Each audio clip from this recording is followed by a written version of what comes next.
Parfois nous portons en silence une tristesse difficile à expliquer. C'est ce sentiment que, peu importe à quel point quelqu'un dit qu'il nous aime, il se peut qu'il n'aime pas exactement qui nous sommes vraiment.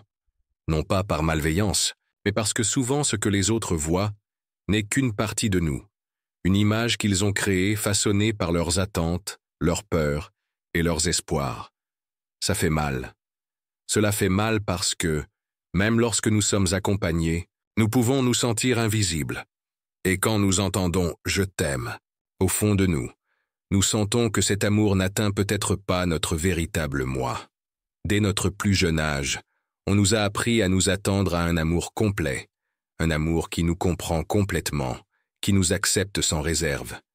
Les films, les chansons et même les histoires d'enfants ont alimenté cette idée que quelqu'un, quelque part, nous regardera, verra tout ce que nous sommes, et nous embrassera quand même avec tendresse.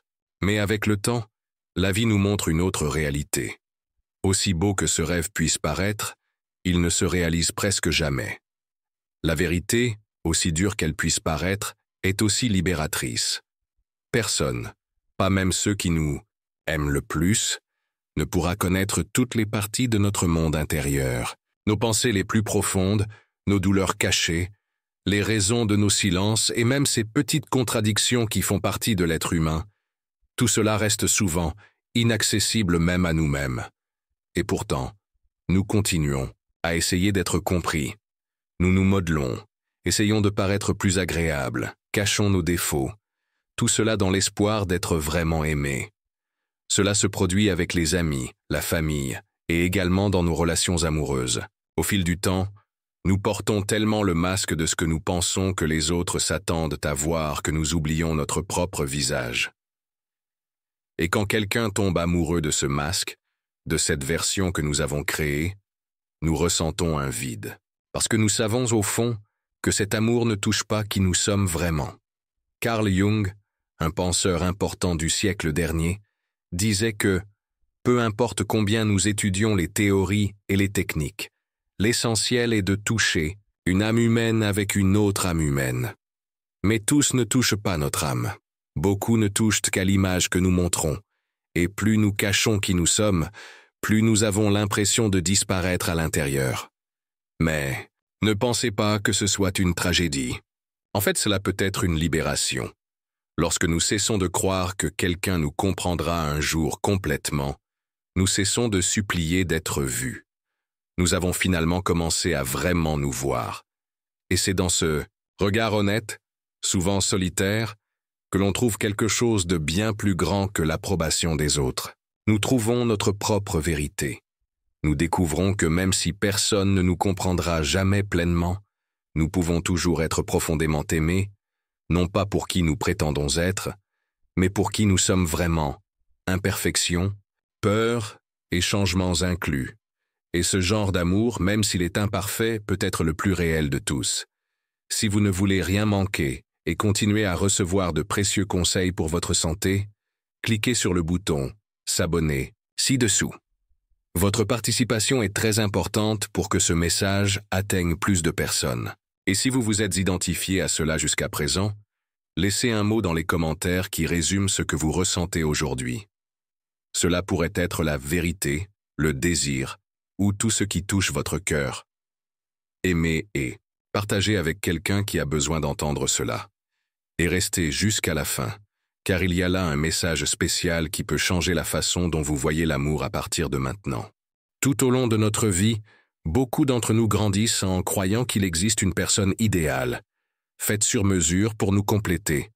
Cette idée selon laquelle nous sommes des moitiés à la recherche d'une autre moitié a traversé les générations. Mais est-ce vraiment vrai?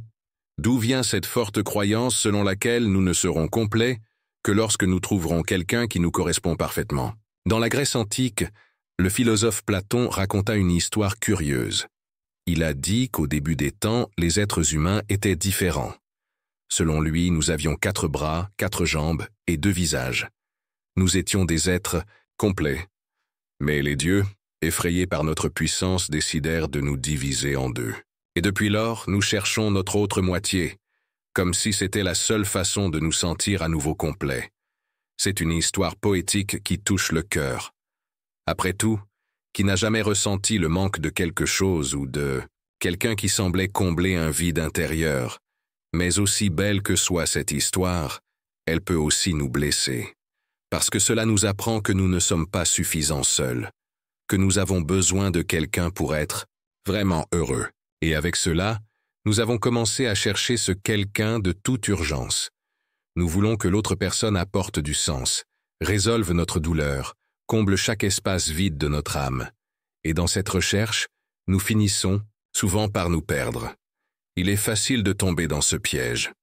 Nous commençons à faire des concessions, à changer d'avis, à cacher nos sentiments pour plaire à l'autre personne. Nous ne nous en rendons pas compte, mais petit à petit nous effaçons notre voix. Nous diminuons qui nous sommes. Tout cela pour garder quelqu'un près de nous. Et quand cette personne s'en va, parce que personne ne peut soutenir un amour construit sur des attentes aussi lourdes, nous nous sentons encore plus vides qu'avant. La vérité est que l'amour n'est pas une fusion. Il ne s'agit pas de disparaître à l'intérieur de l'autre. Le véritable amour, c'est être là, avec respect, avec espace, avec liberté. Deux personnes entières et différentes qui choisissent de marcher ensemble, non pas parce qu'elles ont besoin l'une de l'autre pour vivre, mais parce qu'elles veulent partager la vie. C'est la grande différence.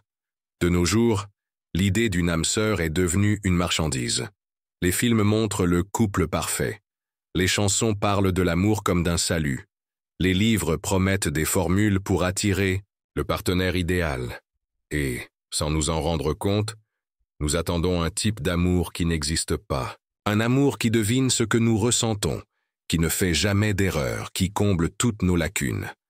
Mais ce n'est pas de l'amour, c'est de la fantaisie. Le véritable amour est beaucoup plus simple et en même temps plus profond.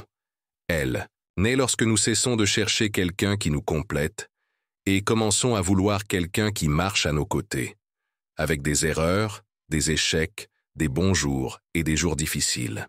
Quelqu'un qui ne nous transforme pas en quelqu'un d'autre, mais qui nous aide à être qui nous sommes déjà, avec plus de courage et de légèreté. Il est important de se rappeler que nous ne sommes pas brisés. Nous ne sommes pas des pièces, détachées, attendant que quelqu'un nous colle ensemble.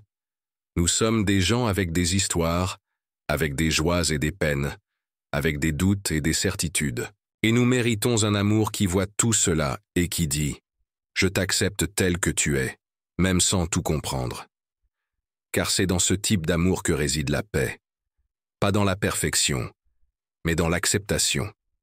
Si vous avez déjà cru que vous ne seriez heureux qu'en trouvant votre moitié, sachez que vous êtes déjà entier. Ce dont vous avez besoin n'est peut-être pas de quelqu'un qui vous complète, mais de quelqu'un qui respecte qui vous êtes déjà. Si cette réflexion a touché votre cœur, laissez le mot « entier » dans les commentaires. Cela peut être un rappel pour vous et pour d'autres qui recherchent un amour plus léger et plus vrai. Et n'oubliez pas d'aimer et de partager cette vidéo avec quelqu'un de spécial. Dans le prochain chapitre, nous parlerons de quelque chose que nous avons tous, même sans nous en rendre compte, le masque que nous portons pour être acceptés. Et que se passe-t-il quand cela commence à nous étouffer? Après avoir passé tant de temps à essayer d'être acceptés, il est courant que nous finissions par nous adapter. Sans même nous en rendre compte, nous commençons à montrer au monde une version de nous-mêmes plus agréable, plus correcte, plus facile à aimer. Cette version est souvent appelée le masque, et nous en utilisons tous un. C'est la partie de nous que nous apprenons à montrer pour plaire, pour garder la paix, pour éviter le jugement. Elle peut paraître gentille, équilibrée, forte, mais est-ce là notre vérité? Derrière le masque, il y a une autre partie que l'on ne montre presque jamais. Ce sont des sentiments que nous essayons de cacher, des souvenirs que nous évitons, des réactions que nous jugeons mauvaises. C'est ce que le psychologue Carl Jung appelle l'ombre. L'ombre n'est pas quelque chose de mauvais, mais c'est ce que nous laissons de côté par peur du rejet. C'est peut-être la tristesse qui n'a jamais été comprise, la colère que nous avons ravalée pendant des années, la peur que personne n'a vue. Tout cela s'accumule en nous. Au fil du temps, nous commençons à croire davantage au masque qu'en nous-mêmes. Nous disons que nous allons bien, même si nous ressentons une oppression dans la poitrine. Nous disons que nous pardonnons, mais nous portons encore des blessures cachées. Nous disons que nous sommes forts, mais nous sommes fatigués à l'intérieur. Et le plus curieux, c'est que plus on cache ces parties, plus elles deviennent difficiles à gérer. Cette division entre ce que nous montrons et ce que nous cachons peut provoquer une douleur silencieuse. Parce que l'amour que nous recevons est souvent dirigé vers le masque, pas vers notre vrai moi. Et cela nous fait nous sentir seuls, même lorsque nous sommes accompagnés. La vérité est que personne ne peut aimer ce qu'il ne connaît pas. Et si nous n'avons même pas le courage de regarder notre ombre, comment pouvons-nous espérer que les autres voient qui nous sommes vraiment? Bien sûr, ce n'est pas facile de retirer le masque. La vie nous a appris que montrer sa faiblesse peut être dangereux. Ce sentiment de trop grande intensité est un signe de manque de contrôle, que nous devons avancer comme si rien ne nous affectait. Mais l'âme ressent. Et ce que nous cachons grandit dans l'obscurité. Cela peut se transformer en angoisse, en ressentiment, en fatigue profonde. Jung a dit, « Ce à quoi nous ne faisons pas face en nous-mêmes finit par gouverner nos vies. Mais il existe un moyen de revenir en arrière. Tout commence par le courage de regarder à l'intérieur, avec honnêteté et gentillesse. Non pas pour juger, mais pour accueillir. Lorsque nous acceptons notre ombre, nous cessons de la combattre. Et, petit à petit, le masque commence à tomber. Non pas parce que nous devons tout exposer à tout le monde, mais parce que nous commençons à vivre avec plus de vérité. Et ceux qui vivent dans la vérité attirent des relations plus sincères. La beauté de tout cela est que plus nous devenons complets, moins nous avons besoin de l'approbation des autres. Le besoin d'être complètement compris cède la place à la sérénité d'être simplement qui nous sommes. Et naturellement, nous commençons à désirer des relations plus réelles, où nous n'avons pas besoin de cacher notre douleur ou de prétendre ressentir une joie que nous ne ressentons pas. Vous vous demandez peut-être, mais est-ce que quelqu'un m'aimera si je montre qui je suis vraiment? Et la réponse est oui.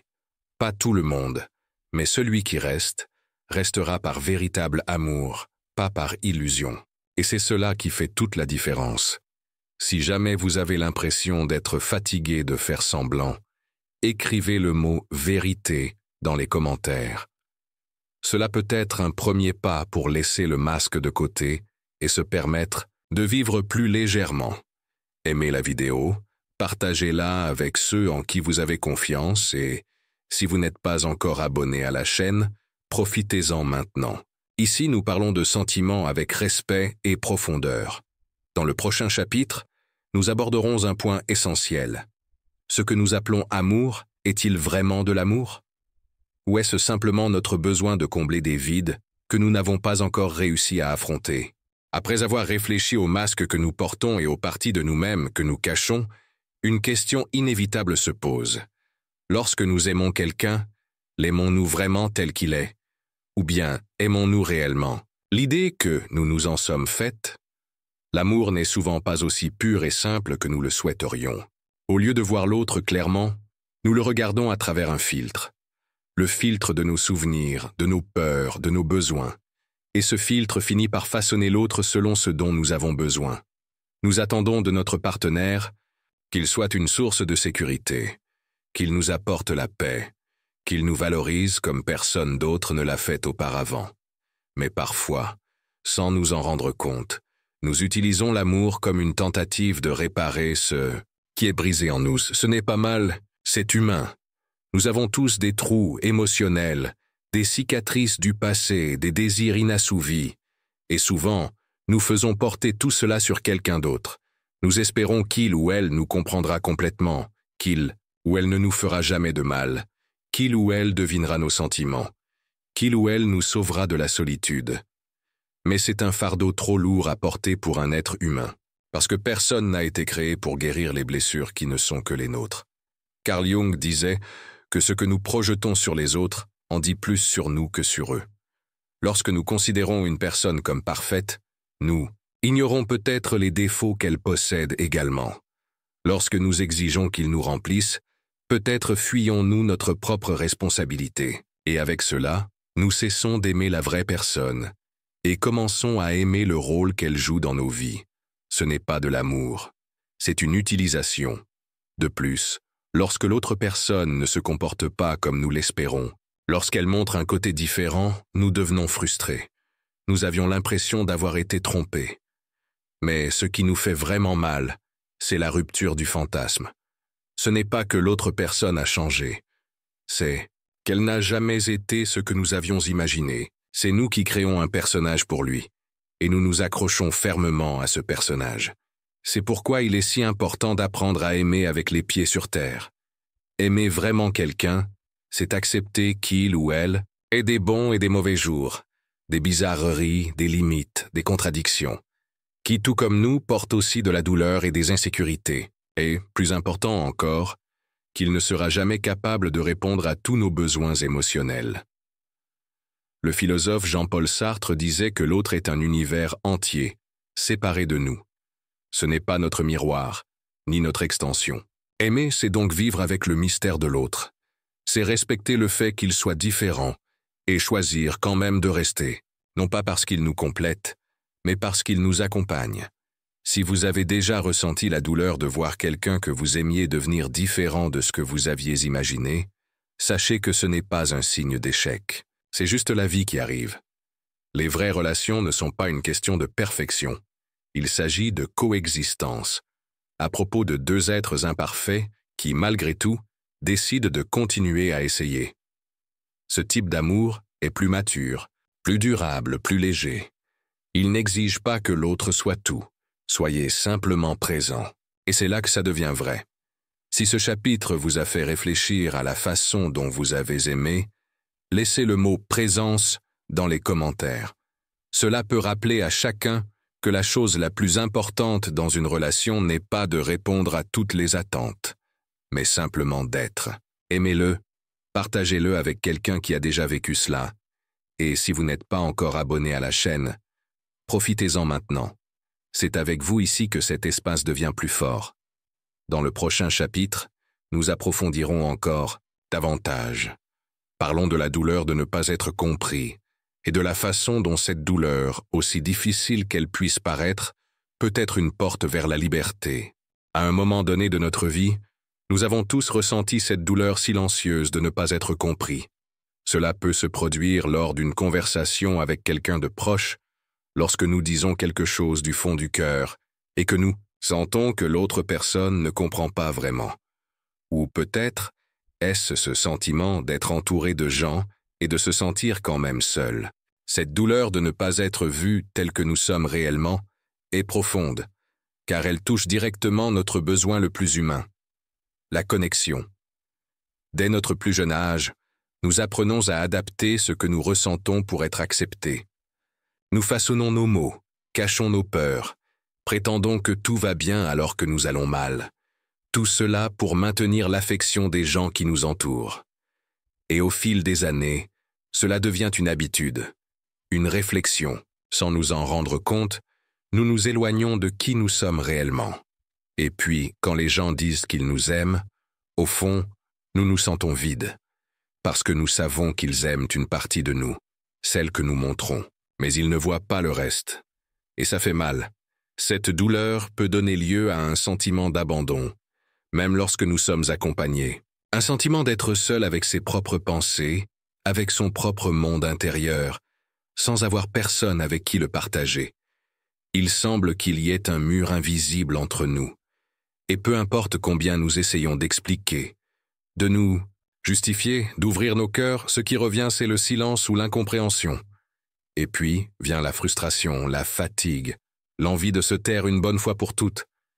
Mais que diriez-vous si je vous disais que cette douleur pourrait aussi être une clé, qu'au lieu d'être simplement de la souffrance, cela peut nous conduire à une découverte profonde de nous-mêmes. La vérité est que personne ne peut nous comprendre complètement, pas même ceux qui nous aiment beaucoup. C'est parce que nous sommes tous un mystère en constante évolution. Nous avons des pensées que nous ne pouvons même pas expliquer. Nous ressentons des choses qui n'ont pas toujours de nom. Nous sommes faits de souvenirs, d'expériences, de morceaux que nous seuls connaissons. Et si nous ne pouvons même pas nous comprendre pleinement, comment pouvons-nous espérer que quelqu'un d'autre le fasse? Ce constat peut paraître triste à première vue, mais en fait, c'est libérateur. Car, à partir du moment où nous acceptons que personne ne pourra nous comprendre complètement, nous cessons de rechercher l'acceptation des autres comme condition pour vivre en paix. Nous avons commencé à nous accepter davantage. Valoriser notre propre entreprise. Se rendre compte qu'il est normal d'être un peu confus, un peu contradictoire. C'est ce qui fait de nous des humains. Le philosophe Kierkegaard a écrit un jour que le plus grand danger est de se perdre soi-même, et cela se produit si silencieusement que nous ne le remarquons souvent même pas. Et c'est vrai. Beaucoup de gens passent leur vie à essayer de plaire, à essayer d'être compris, à essayer de correspondre aux attentes des autres. Et à la fin, ils se regardent dans le miroir et ne se reconnaissent plus. Mais lorsque nous cessons d'essayer d'expliquer chaque détail de qui nous sommes, quelque chose change. Nous commençons à vivre de manière plus authentique, parler plus honnêtement, choisir plus consciemment. Et même si certaines personnes ne nous comprennent pas, celles qui restent, qui nous acceptent même sans nous comprendre complètement, ces personnes-là valent leur pesant d'or. Être incompris cesse alors d'être une punition et devient un signe que nous ne vivons plus pour les autres. Nous vivons enfin pour nous-mêmes. Et cela ouvre un espace pour des relations plus sincères où nous n'avons pas à faire semblant, où nous pouvons simplement être. Des relations dans lesquelles le silence est respecté, dans lesquelles l'imperfection est acceptée, dans lesquelles l'amour n'a pas besoin d'explication. Si vous avez déjà eu l'impression que personne ne vous comprenait vraiment, écrivez le mot « liberté » dans les commentaires. Car souvent, c'est précisément lorsque nous cessons de rechercher l'approbation que nous commençons à vivre plus légèrement. Aimez cette vidéo. Partagez-la avec quelqu'un qui a besoin de l'entendre. Et si vous n'êtes pas encore abonné à la chaîne, faites-le maintenant. Nous construisons ensemble un espace d'accueil et de vérité. Dans le prochain et dernier chapitre, nous examinerons la forme d'amour la plus mature et la plus puissante, celle qui n'exige pas la perfection, mais choisit de rester quand même. Un amour qui ne vient pas pour vous compléter, mais pour marcher à vos côtés. Après tout ce que nous avons vu jusqu'à présent, l'illusion d'être complètement compris, la douleur de porter des masques, la projection de notre vide sur les autres, peut-être qu'une question reste en suspens. Alors, qu'est-ce que le véritable amour? Si ce n'est pas la fusion, si ce n'est pas le salut, si ce n'est pas la perfection, que reste-t-il? Ce qui reste, c'est ce qu'il y a de plus beau, de plus humain et de plus vrai. La présence. Le véritable amour n'est pas celui qui nous complète comme dans un conte de fées. C'est celui qui choisit de rester, même quand tout est loin d'être. Parfait. C'est quelqu'un qui vous regarde et, même sans comprendre toute votre douleur, décide de rester. C'est le geste silencieux de quelqu'un qui vous écoute. Même lorsque les mots manquent, c'est l'étreinte qui ne juge pas, le regard qui accueille, l'entreprise qui vous accompagne dans les bons jours et surtout dans les jours difficiles. Le psychanalyste Donald Winnicott a parlé de la figure de la mère suffisamment bonne.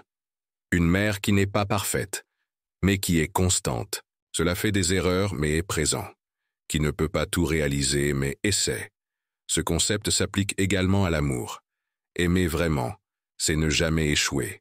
C'est être là, même après un échec. Cela signifie « Je ne comprends pas tout ce que tu ressens, mais je suis là ». Ce genre d'amour peut paraître simple, mais il est rare, parce que nous vivons entourés d'attentes irréalistes. Nous attendons de l'autre qu'il devine nos sentiments, qu'il guérisse nos blessures, qu'il comble nos vides. Et quand cela n'arrive pas, nous nous sentons déçus. Mais n'est-ce pas notre idéal d'amour qui nous fait mal? Il est difficile mais nécessaire d'accepter que personne n'a été créé pour porter le poids de notre guérison. Là, vide que nous ressentons parfois n'est pas le manque de quelqu'un d'autre. C'est un espace que nous seuls pouvons combler. Et le plus curieux, c'est que lorsque nous cessons d'exiger que l'autre nous sauve, l'amour se transforme. Il fait plus clair, plus honnête, plus réel. Aimer, ce n'est donc pas chercher quelqu'un qui nous comprendra complètement, mais quelqu'un qui est prêt à marcher à nos côtés, même sans tout comprendre. Il ne s'agit pas d'attendre que quelqu'un nous comble, mais que quelqu'un partage le voyage. Puissiez-vous être là quand le monde semble difficile. Ne fuyez pas les moments inconfortables, que je n'ai pas besoin que tu sois parfait pour continuer à t'aimer. Et savez-vous ce qui se passe quand nous acceptons cela? La pression disparaît. Le besoin de prouver quelque chose se dissout.